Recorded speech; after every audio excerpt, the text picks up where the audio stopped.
जैसे को तैसा।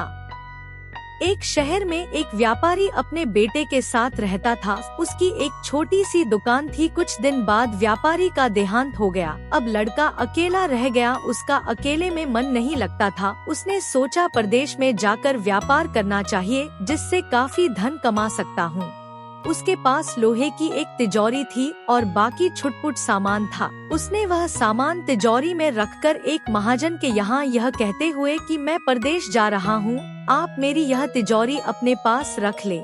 जब मैं वापस आऊँगा तो आपसे ले लूँगा। महाजन ने उसे अपने पास रखते हुए तिजोरी सुरक्षित रखने का आश्वासन दिया। लड़का परदेश चला गया। वहाँ उसने खूब धन कमाया। कुछ समय बाद वह अपने शहर लौटा और अपनी तिजोरी वापस लेने हेतु महाजन के पास गया। उसने महाजन से अपनी तिजोरी वापस करने को कहा तो महाजन बोला, तुम्हारी तिजोरी तो चूहों ने कुतर डाली। लड़का महाजन की नियत समझ गया और अपने घर चला गया। कुछ दिन बाद वह महाजन से बोला, काका मैं गंगा नहाने जा रहा हूँ, अपने लड़के को साथ भेज दो, वह भी गंगा नहा लेगा। महाजन ने अपने लड़के को उसके साथ भेज दिया। व्यापारी के लड़के ने महाजन के लड़के को एक कमरे में बंद कर दिया और महाजन के पूछने पर बोला, काका हम दोनों जा रहे थे कि अचानक ऊपर से एक चील आई और उसे उठा कर ले गई। महजान ने कहा, चील भी कहीं लड़के को उठा कर ले जा सकती है। जब दोनों में सहमति नहीं बनी तो मामला बादशाह अकबर के पास पहुंच गया। बादशाह ने मामला बीरबल के सुपुर्द कर दिया। बीरबल ने दोनों पक्ष की बात सुनकर कहा, जब चूहे लोहे की तिजोरी खा सकते हैं तो चील भी लड़के को उठाकर ले जा सकती है। तुम दोनों ही होशियार हो, सच सच बताओ, नहीं तो दंडित किए जाओगे। महाजन ने अपनी गलती स्वीकार कर माफी मांगते हुए तिजोरी वापस कर दी और व्यापारी के लड़के ने महाजन का लड़का उसे लौटा दिया। सारांश, जैसे को तैसा कहानी से हमें शिक्षा मिलती है कि लालच में पड़कर झूठ बोलने का नतीजा लराब होता है। पहले अंडा आया या मुर्गी।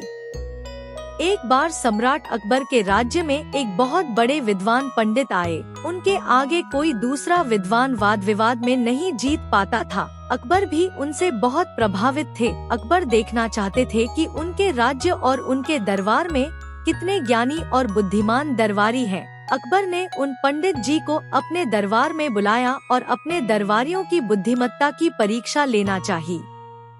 सम्राट अकबर ने एक एक करके अपने सभी दरबारियों का सामना पंडित जी से करवाया, परंतु राजा अकबर का कोई भी विद्वान उनके आगे ज्यादा देर ठहर नहीं सका। अब राजा अकबर ने अपने सबसे गुणी और चतुर दरबारी बीरबल को बुलाया और बीरबल से पूछा, बीरबल, मेरे सभी दरबारी इनसे हार गए हैं, क्या तुम वाद विवाद में इनका सामना करना चाहोगे? बीरबल ने विनम्रता पूर्वक उत्तर दिया, महाराज, जो भी आदेश दे उसे पूरा करना मेरा कर्तव्य है। अब दरबार में सभी बड़ी उत्सुकता से दोनों के बीच होने वाले मुकाबले को देखना चाहते थे। कुछ दरबारी ऐसे भी थे जो बीरबल से जलते थे और वे मन ही मन बहुत खुश हो रहे थे। उन्हें लग रहा था आज तो बीरबल हार जाएगा।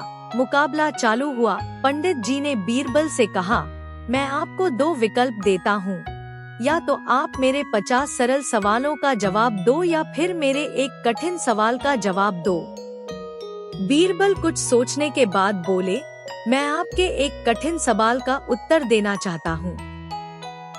पंडित जी ने पूछा, पहले मुर्गी आई या अंडा?